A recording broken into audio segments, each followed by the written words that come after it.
I guess it feels like you've been run over, and they're not just run over, you've been reversed over again. This is The Payoff with me, Sylvia Jeffries. Christine Holgate, it is great to have you here. Thank you for giving us some of your time. Thank you. A lot of people would know big chunks, I think, of your professional life. But I had the opportunity to learn a bit more about you recently at a charity event going back to your teenage years. And that was a time when you literally did not have a cent to your name and you slipped into homelessness. Could you take us back to that time and explain what happened there? Yeah. I often think today that time was probably the most formative time as me as an adult. You know, when I was 18, I sort of had too many disagreements with my father, and I found myself in Euston Station sitting on the floor with no home and no job, and probably not many prospects either. And, you know, we didn't have mobile phones in those days. And that was a very, very tough time. The beginning really are probably a tough decade for me personally. I ended up as a waitress in a burger bar when I don't eat meat. I was working 18 hours a day just to pay the rent. And I lived in a tiny bedsit. Used to, I don't know if I should say this on a podcast, but I breaking into the electric meter, because you used to put 50 pence in and turn the coin, but it was the same 50 pence going round and round, and having to lie on the floor when the electric man came round to empty the electric meter so he couldn't get in, and all of those things. And it really taught me about the importance of pride of work, but also when you have no money, how you get disadvantaged on so many different levels, and how hard it is to take it from there to go forward. How long did that period last for you? How were you able to get yourself out of homelessness and find a roof over your head and get onto the path that's led you here? Well, I did actually find somewhere to live, a couple of days later. I didn't have the money to put down as a deposit, and I sort of half emotionally blackmailed this poor couple in letting me live in this pretty dingy attic bedsit. It was £45 a week rent and 4 weeks rent in advance, 4 weeks deposit. I couldn't put the deposit down. But I was pretty lucky, because a few weeks in, I met an old lady called Flo Stanley, who was exactly 60 years older than me. Now, at this moment in life, I probably had a half-shaved head and a nose ring, and I was sporting the starved punk rock look. And she was the complete opposite. But she befriended me, and with her help, she said, "You cannot be a waitress." She'd been a cleaner at the BBC. And the dean of a business school from a local North London university used to go to the church she went to, and she kind of emotionally blackmailed him into giving me free tuition, but then I had no grant to live off. So I set up businesses with her, and at the end of my first year at uni, we had enough money together to put a deposit down. We bought my first flat. Now, it was also an attic flat. It was in Wood Green, a long way from Kensington, very close to Tottenham. But it was mine. It was probably the bank's, but it felt like it was mine. Interest rates were 17.5%. And I felt like I studied, walked everywhere, and worked endless hours to pay that mortgage. But it was the first big financial decision I ever made, and the best one. When you were in that period, and you say it was foundational for you, how did that period of having absolutely nothing change your view of the world or shape your view of the world? I think today, I've got the great privilege of, leading an organisation that employs 15,000 families, and the importance of work and the pride that work brings to family, and the importance of community. When you don't have a job and you don't have money, you learn how important that is. And you learn how you feel like a second-class citizen. It's interesting, when you've got no money, it's very hard to borrow money. So you don't get access to normal systems of money. And you become incredibly vulnerable to other people, particularly as a girl who was 18 in London, grew up in the countryside. I was naive. I just didn't want to believe I was naive. I was determined and probably a bit stubborn. But I was so fortunate that, basically with the help of this old lady, I got myself into uni and studying where probably, people were offering you jobs to be hostesses in restaurants where it just seemed like you were earning lots of money to wear a glamorous evening gown, but I'm sure it would have led to something much worse. So, look, it was a very difficult time, but it makes you realise that people with no money are good people. There's a lot of people in prison today, not because they're bad people, but because they've been in poverty. And you meet a lot of those people on the journey. And I've always had a passion for particularly people for homelessness and the dignity of having a roof over your head because of what I saw in that period of my life. Do you think that in a way that experience with a scarcity mindset has given you a drive in life, a motivation? Oh, most definitely. I didn't like it, but I wasn't going to pick up the phone and ask my dad for money. So there was no safety net for you. There was no safety net. And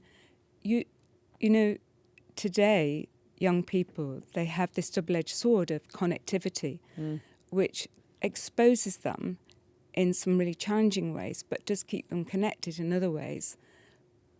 But those years ago, we didn't have all of that. So when you left, nobody knew where you were, and you weren't talking to them, and you didn't have connectivity to them. So you lost each other. And it's only probably now that I'm older, I realise that my poor mother, what she must have been going through. But you don't think of that at the time. You think about why you're leaving and wanting to go, and you've irritated people. So it changes your view on a lot of things. But you become very vulnerable. And there's a lot of people out there who don't really care for you. So a lot of people listening to this podcast today would be very familiar probably with your Australia Post chapter. Prior to that, in the business world, you were in the headlines for your role at Blackmores, the wellness company, vitamins and so forth. That was a big period of turnaround for Blackmores. And we're jumping here quite a bit, but there's so much to unpack in your career. I want to get deep into it. At Blackmores, you oversaw a period of enormous growth. Can you break down some of those numbers for us? Look, I would say I was one person at Blackmores. We were a whole organisation. And I had the privilege of working with Marcus Blackmore, who I'm incredibly close still and am today. When I joined Blackmores, I think our market cap was about 150 million and our revenue was about 180 million. And we had some big challenges coming along. Marcus had just taken on a lot of debt. He'd built his dream facility. No one had worked out how we were going to pay for it. And just the cost of the debt could have made us loss-making immediately. So we hadn't really grown for several years. So we needed to have a growth mindset. And we took it from there to being, a market cap of over 3 billion and over 1 billion in revenues and over 100 million in profit. And I think my most favourite day, though, was the day I announced profit share, which we used to do twice a year. It meant all employees right across the organisation in 17 countries. We gave them all 9 weeks extra pay as a one-up bonus. And it was awesome, because when you have a production line and you have warehousing, you often get people with quite diverse backgrounds, a lot from overseas, first-generation migrants, and those people could go home for the first time since they'd moved here. And I think that was just so wonderful because it really was a whole team effort what got us to those results. What was the one big strategy that you implemented there, and how did you implement it? Because it's one thing to have a strategy, it's another thing to execute it, right? So what was the one key to that enormous growth at Blackmores?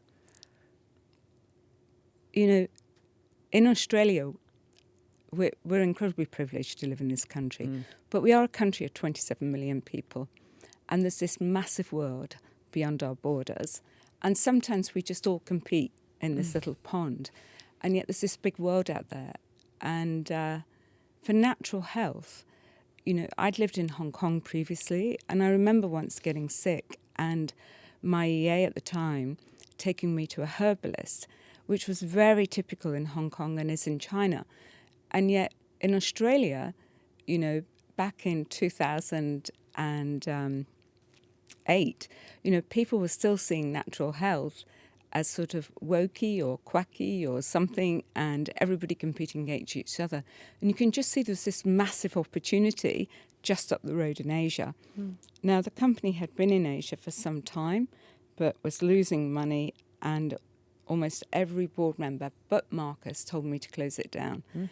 And I went to him and said, no, Marcus, I think this should be where we build our people, invest, and expand our business. And expanding in Asia will give us growth, and that growth will help us actually reduce our operating costs and have operating leverage here in Australia. And so that's what we did. So it was very much, first of all, Southeast Asia, and then a China strategy that led to that growth. So with some pretty good numbers under your belt at Blackmores, you then moved into the Australia Post role. Now, when you took on that role, you were offered half the pay of your male predecessor. Did you push back on that? Do you know, Sylvia, I didn't push back on it. In fact, it was a lot less than half the pay. Maybe it was half the base pay. Wow. But I think it was probably a quarter. But it was actually less than the pay. It was less pay than the man doing my job 10 years earlier.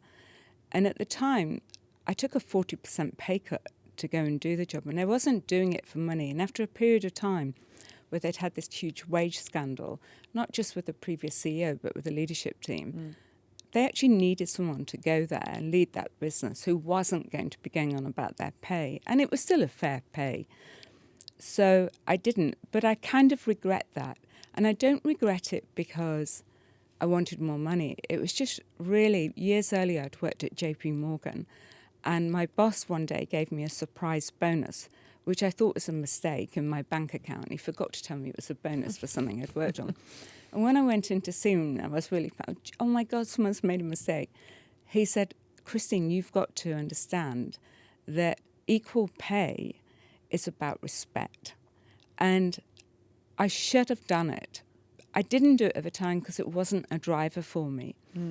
But it probably wasn't a great role model thing to do for other women. So if any other women are listening to this, please can you not make the same mistake? And at least look back. There was one thing not to have the same pay as Ahmed, I understood that. But to pay you less than a man 10 years earlier, that was wrong. So what did you do when you arrived at Australia Post in terms of identifying the problems that needed to be fixed, the problems you wanted to solve, and how deep in the weeds did you get? Well, when I'd got there, before I'd got there, the Auditor General had sort of made a complaint about the accounts, and there'd been several reports written to say that Australia Post was going to be a disaster. It was, within 3 years, it'd be losing 426 million. Lots of things had to change. They should make massive redundancies, close things down. And before I got to Australia Post, I had some time off. This is a little tip. I hope this is okay to say this. I went onto LinkedIn and I looked up people who had the job title as CEO Post Office around the world. And then I wrote to them, and the first 10 people who responded, I said, I'm coming on a trip. Can I come and see you? And I bought a round-the-world ticket for me and my mum and my 2 nephews. And I went round and met 10 other CEOs to see what they were doing about transformation change in post offices. Because, in life, every challenge you have at work, someone else has had it somewhere else. And so I wasn't the only person in the world running a post office what looked like it was going to make a loss. So where did you go on that trip? I went to... I'll tell you the really, really interesting ones. I went to India, went to Thailand, clearly went to the UK, went to Switzerland, went to France, went to Germany. But the most interesting one was the lady in Switzerland. And she actually became a really good friend. Suzanne Rolfe, her name was. She came out and stayed with me in Australia. Like, she was absolutely fascinating about how she approached looking at it. And then the other thing I did was, before joining, I just looked up where there were post offices. I drove a Hilux, so I got my husband to take me. We went to 117 post offices and 34 DCs before I joined. So I just knocked on the door, walked in, said who I was, said, "I'm just passing by. Can I say hello? What are your views?" Before I was influenced. To the staff at the counter? Staff at the counters. Yeah. Before I had no idea if they were a mum and dad post office or a corporate one, or what the DC was. Was it an agent or was it our own people? But what it enabled me to do was hear before I got influenced by other management. And then when I got there, we needed to do a real deep dive into the accounts. But having done this other work, I could see that some services were really critical. So an example of that was, what penultimately got me in trouble, was Bank at Post. It was losing 48 million, and the government questioned that and basically said you should close it down. You can't afford to have a service that doesn't support it. But if we'd have closed it down, all these little regional communities would have lost access to cash. And if we'd have closed it down, those post offices in regional Australia are owned by mums and dads. They're not owned by Australia Post. These people have taken on debt to buy a post office. They've often sold their house. It's like mum and dad's almost retirement job together. You close it down, that would be a lot less foot traffic in their post office, another hit to their earnings. They would have faced going broke. Communities would have lost access to cash. It would have been all round very damaging. And so I come up with this idea that the banks could pay an access fee to access the post offices and then pay a fair transaction service. Well, the banks have enough cash. It was a fair deal because, in all honesty, the big banks paid 20 million a year. We called it a community representation fee. That went into transforming the post offices, putting security in place, transforming the IT, which was pretty chronic, and all the transaction fees, they got harmonised and they went straight to the post offices, which, as I said, 90% were mums and dads. And we improved the services. And it took a lot of negotiating. I'd encourage anyone to walk into a bank to ask for $20 more. But in respect to Matt Coman, he was the first one to sign up. And from Commonwealth. From Commonwealth Bank, And it was a huge success, and it literally saved the licensed post offices in those communities and saved cash, which kept, cash in regional Australia. It's how tradies operate. It's how small businesses operate. You can't just and turn instead that of tap making off. a loss, I think we actually turned Australia Post into the biggest financial services house. I think at one stage we were transacting over $100 billion. And I think perhaps more importantly, we won back some of the trust in those local communities. I'm curious to know, when you rocked up in all of those post offices and distribution centres, how the staff reacted to you just turning up unannounced, and what were some of the problems they wanted you to know about? It was interesting because Blackmores, although we started small and we ended up as a big company, we were not hierarchical at all. Marcus and I were Marcus had his lunch every day in the staff canteen, and, we're both very much part of a team. We saw ourselves part of a team. But when I got to Australia Post, clearly the management ranks started to hear that I was turning up at post offices and contacting me, suggesting I didn't do that, and I needed to, hear from them first, and that person might not be reliable. But it enabled me to hear from these people directly what they thought their issues were. And some of them were things that were just wrong. I mean, they'd had no investment in the post offices for years. The the system, the IT system they were running off was still developed on Cobalt code, okay, which is probably 30 years old.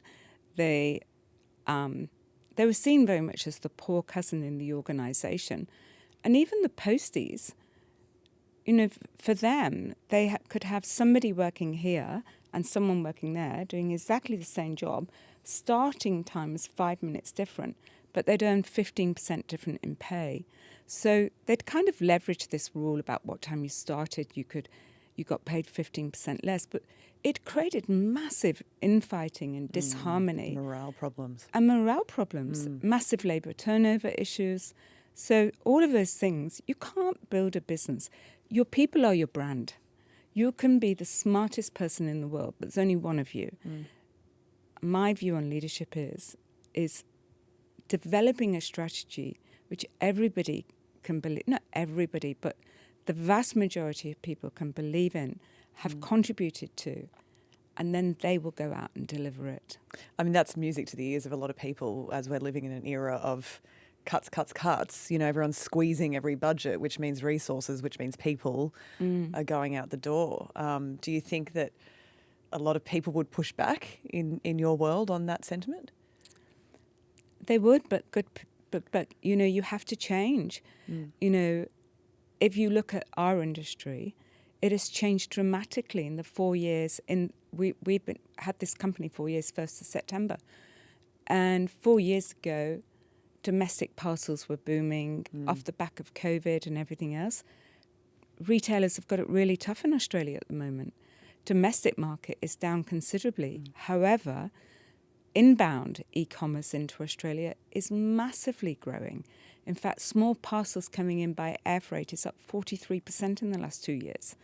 There are companies like Temu, like Shane, like lots of them, soon to be TikTok Shop, which are growing at multitudes. I mean, Temu now is just over 2 years old and is reportedly to have over 4 billion of revenue.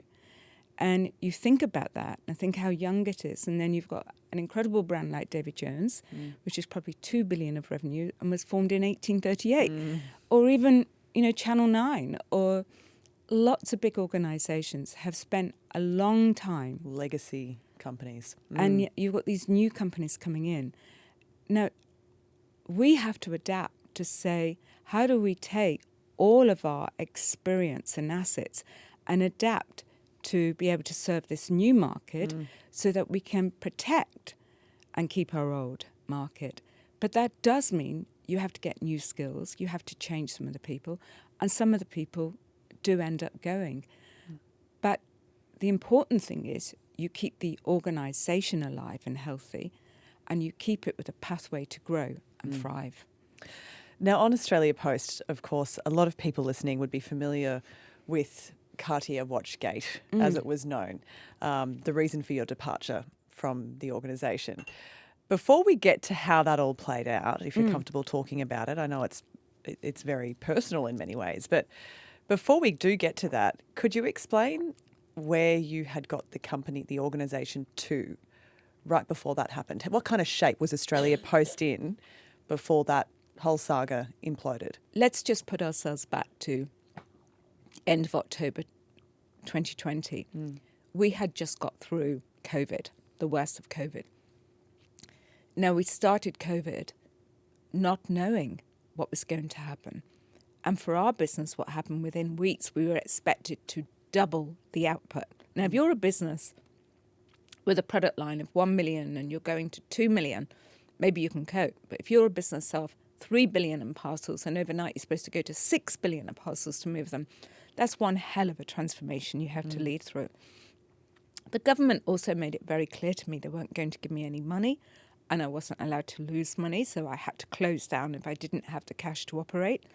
You're employing up to 75,000 families when you think about all of those licensed post offices and regional agents. So it's a massive responsibility.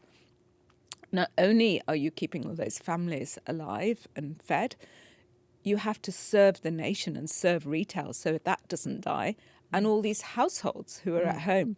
Because we can't go and see each other to deliver things. The only way to get things around was through the post. So it was an enormous effort. We got through that. There was only one other post office that I think I found that didn't lose money in that period of time, through operating through COVID. And so it was a time actually of great hope in the organisation, that we were growing profitably. There was challenges. There was lots of challenges, delivering inside COVID.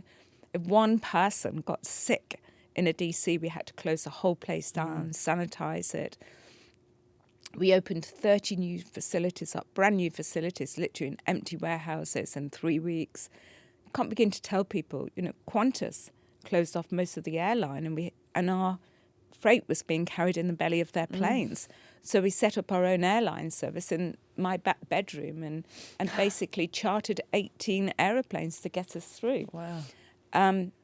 There were many things through that period of time.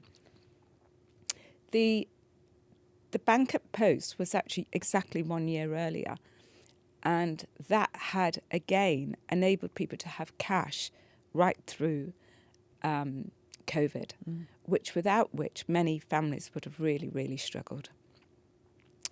On the signing and completing of those deals, I wanted to reward the 4 people inside the organisation who had supported me in getting them up. And it was actually the idea of one of the team who'd come from Germany, from Deutsche Post, and they said, we normally give people a watch. We probably bought them the 4 cheapest watches in Cartier. People kept writing to me saying, how did you get those watches for that price, please? Which was a funny outcome. It was about $5,000 a watch or something, wasn't it? I think about 4,500 each they were. But it wasn't about the price. It was about the recognition of what they'd done in a moment of time. And while some people might disagree with this, there was never any intent to offend anybody. But I do not regret for one moment for recognising the contribution from those people that they made. And if anyone's in any doubt of that, they should just go and walk into a local post office and see what the difference that deal meant. The irony is, I could have given them $150,000 each and not have to ask for anybody for permission. In the form of a bonus. And the chairman had signed it off. And but you were within your authority to... Totally within my authority to do it. So broke no rule whatsoever, totally within my authority.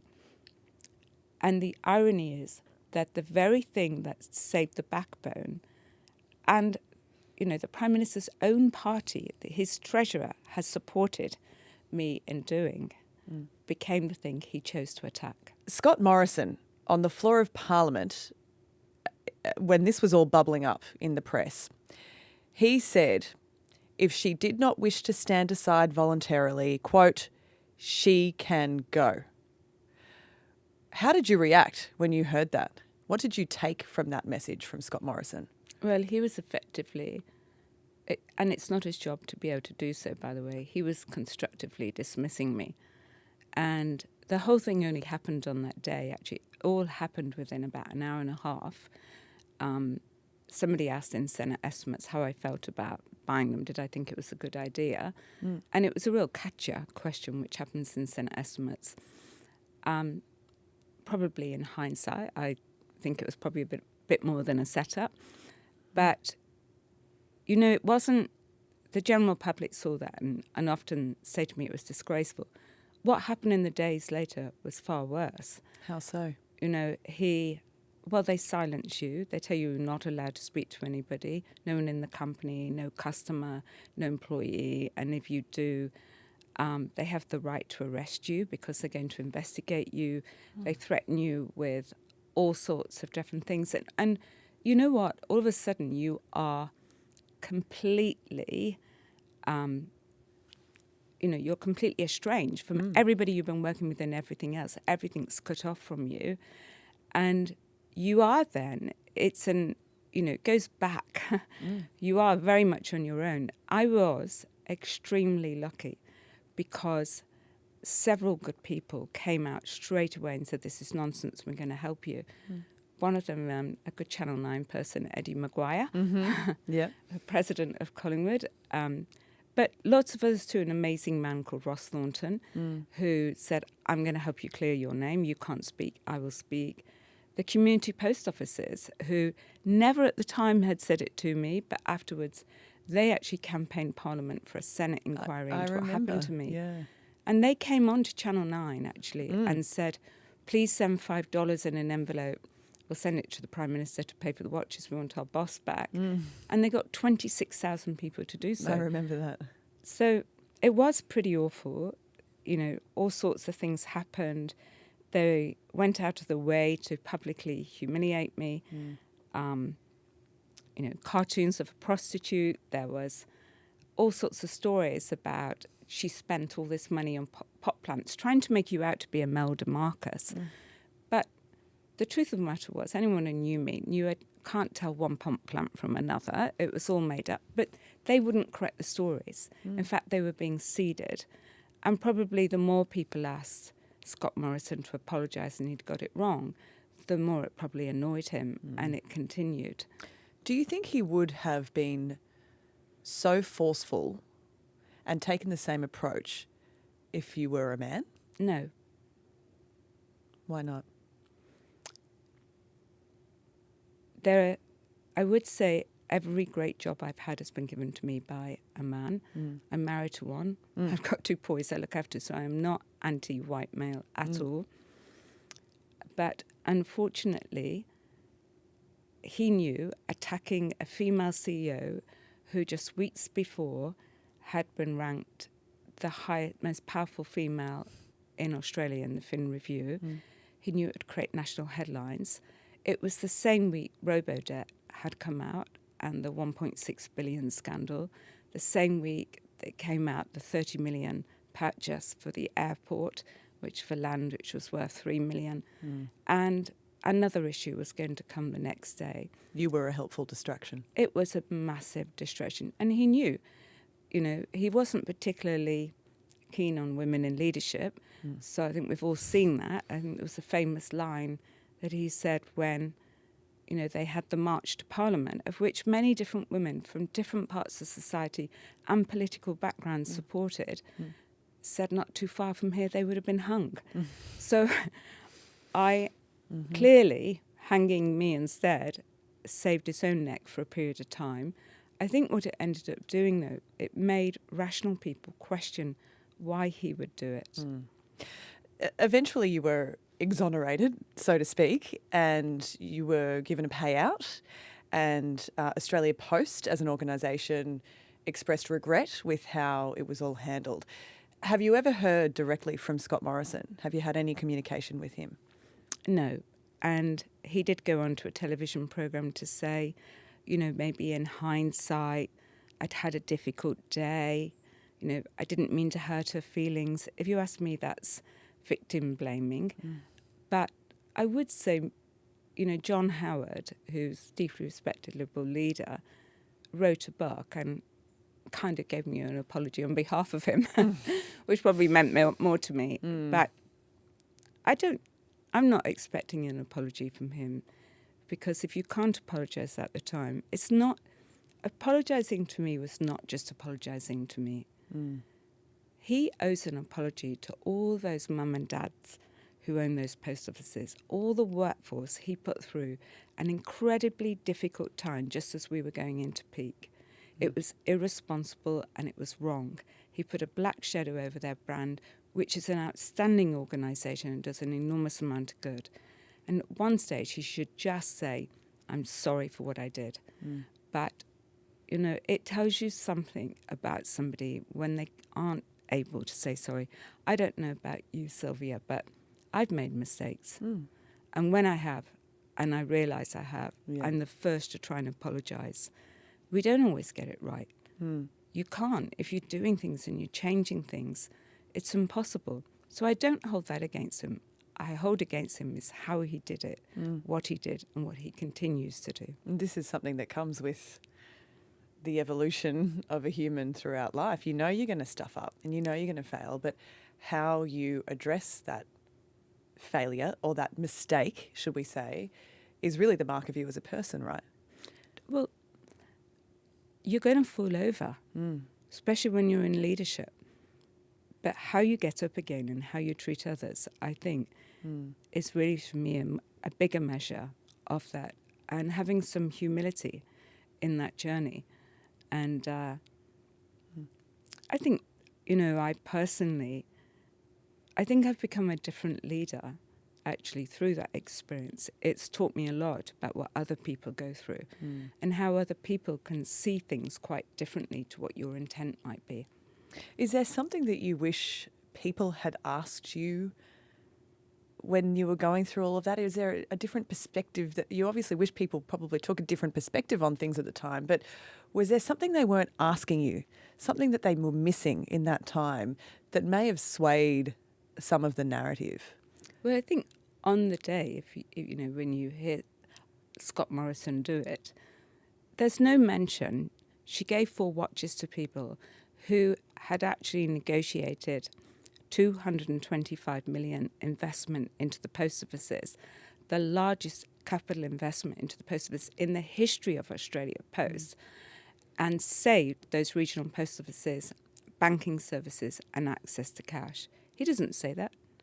He makes it out that you're Imelda Marcos handing out gold watches at the height of COVID. Marie Antoinette. Yet they weren't then. They were a year earlier, after a team had worked endless weekends, their families had. They didn't get paid for working all that overtime. But giving and recognising that work was not just important for those 4 people, but for the families who'd supported them as they concluded that deal. So recognising good performance, I never want to not do that. I always want to be able to do it. But not trying to make out it was for something else was just totally wrong. And of course, when you're not allowed to speak, then it makes it extremely difficult to say anything. When you did eventually speak, you came here to Channel 9 and you spoke to Karl Stefanovic on the Today Show. What was the response to that interview? What kind of reaction did you get to that? I probably owe him apologies because I don't think I've ever told him.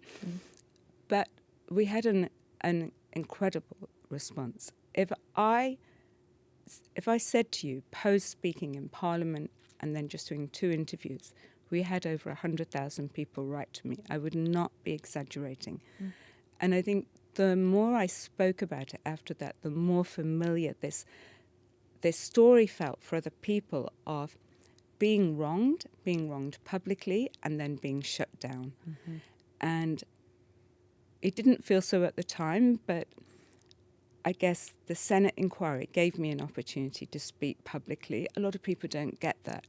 And then they carry this wronged feeling for a long time, and it impacts them and their families in a very, very negative and difficult way. It taught me a lot about what other people do go through. And it was incredible. And Karl giving a moment to talk and ask rationally about something, I think not only was I very appreciative of, but I think it also helped many other people. He's not all bad, Karl. He's a sweetie, really. He is, I know he is. He's a big teddy bear.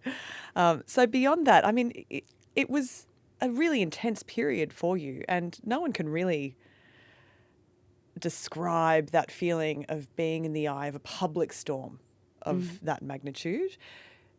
Do you feel like you're over it? Do you feel like you're past it? Do you still carry a bit of those or some of those feelings with you now, or have you been able to really sort of draw a line under that period and move forward?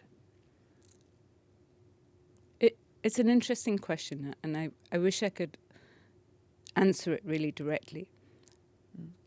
I guess it feels like you've been run over, and then not just run over, you've been reversed over again by the one man who you were working for through an intensely difficult time called COVID, and the whole country should look up to and respect, and he should take care of us.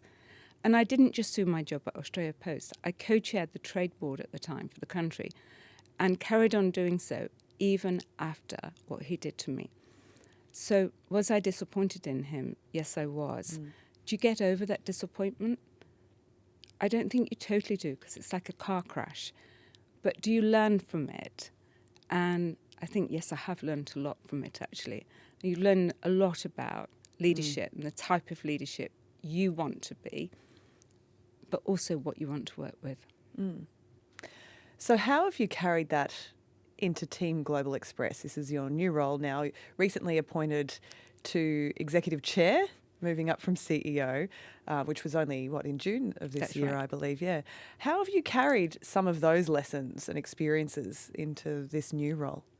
Well, when Allegro acquired Team Global Express from Toll Group on the 1st of September, almost 4 years ago, and when me and Adrian Loader, who was the founder of Allegro, really started on this journey together, the company was in a very, very difficult position. It was, hemorrhaging cash. It had lost, we estimated, 238 million the year before. Labour turnover was 37%. I could go on. It was a huge task ahead for us.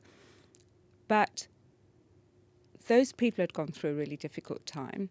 I had gone through a really difficult time. And I knew how important it was for me when I was silenced and all of those things to have felt heard and felt respected. And so that's what me and Adrian did initially with our employees. We made a very concerted effort we had a team meeting, because it was back being COVID, a team meeting with 145 different facilities with employees in, and we got employees to come and present to us what did they think we should do to grow, what did they think we should stop doing, and what did they want us to protect. And actually, even after 3 days, things became quite clear. And we made a commitment to them that several things were going to change immediately. And one of those things was really simple: bring home customer service to Australia and, reinvest inside the business. And we made commitments and we stood by them. I remember when we first spoke, you spoke about, once again, going to the sales counters, going to the front office, going to meet staff on the ground where they were and asking them what they needed help with. What was one of the things that they first told you they really needed help with that would make their lives better in their day-to-day job? It sounds really simplistic, but one of the things was, if you ever see a delivery guy, he's got a scanner in his hand. And the scanners, the IT was faulty on them, so it wasn't working. So they got criticised for not scanning. The customer service people couldn't see where the parcels were. The customer couldn't see where the freight were. The receiver didn't know. It was a circle. And there were 125 codes they had to be across with a failed delivery. It was impossible. And I think that people just felt, through lots of probably unusual decision-making, people had stopped listening to them. And so I think just by starting, by listening and making commitments what they'd asked for, and then saying, right, this is what you've told us, fix the scanners. Secondly, bring home customer service. Third, bring home credit management. Those were the three big things. We got the keys on a Wednesday. We heard that Wednesday, Thursday, Friday. Monday, we made a commitment. Was there any pushback about that spend? No, none whatsoever. Oh, well, initially, to be honest with you, somebody did say to me at a board meeting, sensibly, of course, how much is it going to cost? And, I remember saying to them, we had 185 million in negative churn last year. We lost 238 million. What can we afford not to do this? This is what our customers are. We surveyed over 25,000 different people at the time. So it wasn't just the employees, it was the customers too. Like, at some point, you want to turn a business around, you actually have to listen to the people it impacts the most. So growth mindset is obviously the focus for you, and this is where you're at now at this stage with Team Global Express. What's the plan? What's the strategy at this point for the company? Well, we're in a really interesting phase. As I said earlier, domestic market is pretty tough, but we're forging new partnerships with really looking at capturing more of the inbound flow coming into Australia. There's massive growth coming in. We're partnering with overseas parcel providers like ourselves. So we've signed an agreement with SF Express, who are the third or fourth biggest parcel company in the world, so we can learn from their technology. They are a big company in China. We've formed a partnership with Emirates, where we're going to be their national hero for their Courier Express new service for here in Australia. So we're looking at those parts of the market where there is growth. It means we have to adapt and change, but that's what business needs to do, and we're pretty excited about it. You've been so generous in sharing your story with us today, and you always are so generous and candid with your life story, and there are so many lessons to draw out of it. If you were speaking directly to our audience today, to a 20-something or a 30-something, they might not be the CEO of Australia Post or Team Global Express one day, but what would be your personal advice to them to set themselves up for a long and secure life? I think, if I go back to that time when I was young and I had no money, when I, got a proper graduate job and started to earn a little bit of money, someone gave me some advice, which was to prepare yourself that you could always be free. And I didn't really understand what that meant, but they said, no, you don't want to become trapped into an organization. So I had a principle which was, if I earned money, I'd spend some, I would save some, and I would invest some. And that principle I still have today. So I tried today to do it a third.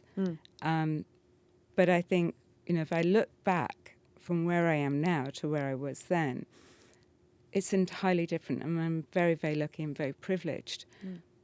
But really, because it's come from that mindset. As I said, when I was 19 and had no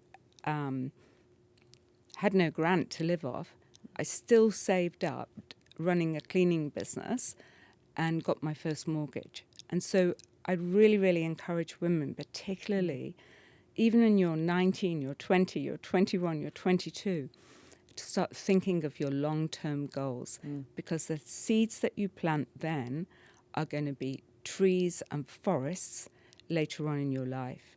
So that's the first piece of advice. And the second piece of advice is, again, when I think back when I was, 18 and I was a waitress in a burger bar and an Indian restaurant,